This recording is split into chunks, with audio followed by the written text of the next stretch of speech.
How do you handle secrets and secure service to service authentication in Azure? Managed identities wherever possible. The service authenticates as itself, so there is no secret to leak or rotate.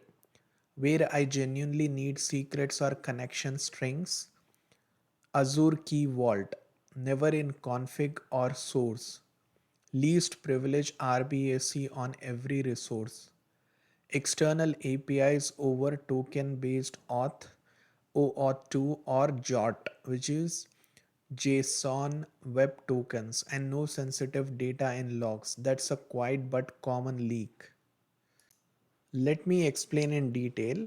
Normally, when one service needs to talk to another, it has to prove who it is by presenting a password, a key, or connection string. The problem is that secret has to be stored somewhere, and anything that is stored can be leaked, and it has to be changed or rotated periodically for safety.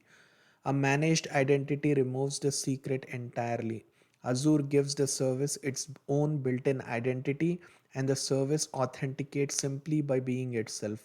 Azure vouches for it. There is no password sitting anywhere to be stolen and nothing to rotate. So, the principle is prefer this approach everywhere if possible, because the most secure secret is the one that does not exist. Now, where I genuinely need secrets or connection strings, you use Azure Key Vault. Sometimes you can't avoid a secret. For example, a third party API that only accepts an API key. In those cases, the secret goes into the Azure Key Vault, which is a dedicated encrypted access control store built specifically for holding sensitive values. The critical rule is what you must never do. Never put the secret in a configuration file and never write it into the source code, because both of those end up copied, shared, and checked into version control before they leak. Now, least privilege RBAC on every resource. RBAC means role based access control, granting permission based on defined roles rather than handing out blanket access. Least privilege means every service and every person gets exactly the permission they need to do their job and nothing more. If a function only needs to read from one queue, you give it read access to that one queue, not write access, not access to anything else. This way, if that service is ever compromised, the damage is contained to its small slice rather than the whole system. External APIs over token based OAuth2 or JWT, which is Java based web tokens.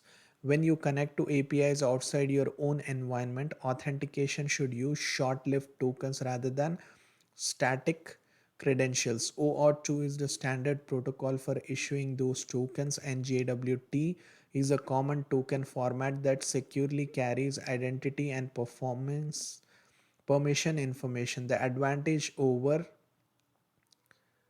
a fixed API key is that tokens expire. So even if one is intercepted, its usefulness to an attacker is limited to a short window, and no sensitive data in logs. That's a quiet but common leak. Logging is essential for debugging, but it's easy to accidentally write sensitive information, passwords, personal data, full payload tokens into log entries. Logs feel harmless because they are just diagnostic text, so people rarely think of them as a security risk. They often get shipped to other systems and viewed by many people.